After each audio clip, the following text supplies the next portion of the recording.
এমন এক সময় ছিল যখন বিশ্বের সবচেয়ে শক্তিশালী সরকার নিজের নাগরিকদের অজান্তে মাদক খাইয়ে দিয়েছিল তাদের মস্তিষ্ক নিয়ন্ত্রণ করার জন্য।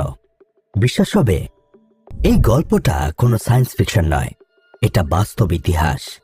একটা সরকারি প্রজেক্ট যার নাম MK আল্ট্রা। 1950-এর দশক, বিশ্ব তখন বিভক্ত। একদিকে আমেরিকা, অন্যদিকে সোভিয়েত ইউনিয়ন। ঠান্ডা যুদ্ধ চলছে, আর এই সময় সিআইএর মধ্যে ছড়িয়ে পড়েছিল এক ভয়, রাশিয়া নাকি মন নিয়ন্ত্রণের অস্ত্র বানাচ্ছে। তখন সিআইএ সিদ্ধান্ত নেয় তারা তৈরি করবে এমন প্রযুক্তি যাতে একজন মানুষের চিন্তাও পরিবর্তন করা যায়। তাদের লক্ষ্য ছিল স্পষ্ট, মাইন্ড কন্ট্রোল। এই প্রজেক্টের নাম দেওয়া হয় MK আল্ট্রা।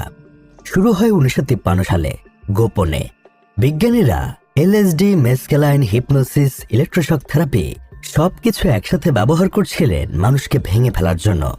সবচেয়ে ভয়ঙ্কর বিষয়, অনেক সময় এই পরীক্ষার শিকাররা জানতই না তাদের উপর পরীক্ষা চলছে। কেউ ছিল বন্দী, কেউ মানসিক রোগী, আবার কেউ ছিল একেবারে সাধারণ নাগরিক যাদের পানীয় বা খাবারে অজান্তে LSD মেশানো হতো।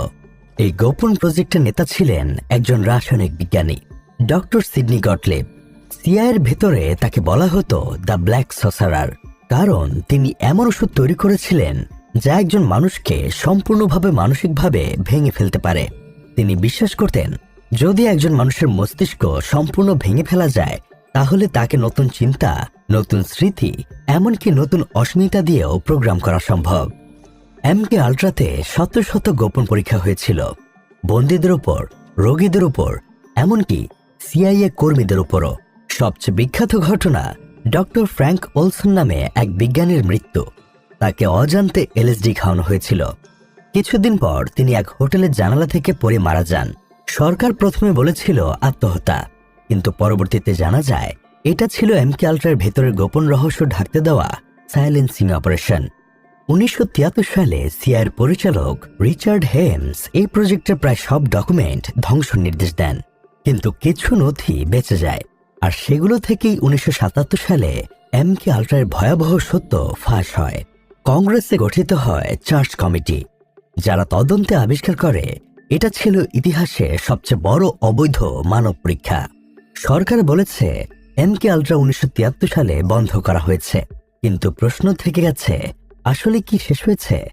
আজও এমন অনেক প্রজেক্টের নাম ফাঁস হয়, মনার্ক, ব্লুবার্ড, আর্টিচক। এগুলোর উদ্দেশ্য একটাই, মানুষের মস্তিষ্ক নিয়ন্ত্রণ। তাহলে কি আজও আমাদের মন কোনো অদৃশ্য শক্তির হাতে নিয়ন্ত্রিত? আমরা যা ভাবছি তা কি সত্যিই আমাদের নিজের চিন্তা? MK আল্ট্রা হয়তো আজ ইতিহাসের অংশ, কিন্তু তার ছায়া এখনো ঘুরে বেড়াচ্ছে আমাদের প্রতিটি চিন্তার মাঝে। কারণ যখন জ্ঞান হয়ে অস্ত্র, তখন মানুষই হয়ে যায় পরীক্ষার পাত্র।